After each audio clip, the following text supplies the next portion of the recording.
എല്ലാവർക്കും കാണുന്ന തരമുള്ള പ്രവൃത്തികളൊന്നും ചെയ്യുന്നുമില്ല. പക്ഷെ ഓഡിയൻസ് അങ്ങനെയാണ്. എന്ന് വെച്ചാൽ ഒരു വീട്ടില് ഒരു 20 പേരുണ്ട്, 19 പേരും ബഹളക്കാരാണ്.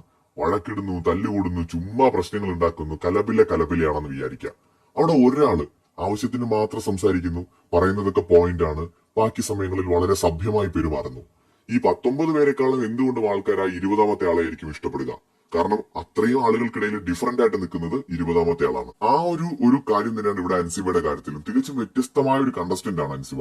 കാരണം അനാവശ്യ കാര്യങ്ങളൊന്നും പറയാറില്ല, ലൂസ് ടോക്ക് ഒന്നും ആരുമായിട്ട് നടത്താറില്ല, വായി തോന്നിയ മോശം കാര്യങ്ങളൊന്നും വിളിച്ചു പറയില്ല, തെറിവാക്കുകൾ ഉപയോഗിക്കില്ല, സഭ്യമായ രീതിയിലേ പെരുമാറുള്ളൂ, ആവശ്യത്തിന് മാത്രമേ സംസാരിക്കുള്ളൂ, എല്ലാ വഴക്കുകളിലേക്കും ഇടിച്ചു കയറില്ല, കോണ്ടന്റിന് വേണ്ടിയിട്ട് എന്തെങ്കിലും ഒന്ന് ക്രിയേറ്റ് ചെയ്യില്ല. ബിഗ് ബോസ് വീടാണ് എന്റെ ജീവിതം, അവിടെ നിൽക്കാൻ വേണ്ടി ഞാൻ എന്തും ചെയ്യുമെന്നുള്ള ഒരു സാഹചര്യമില്ല.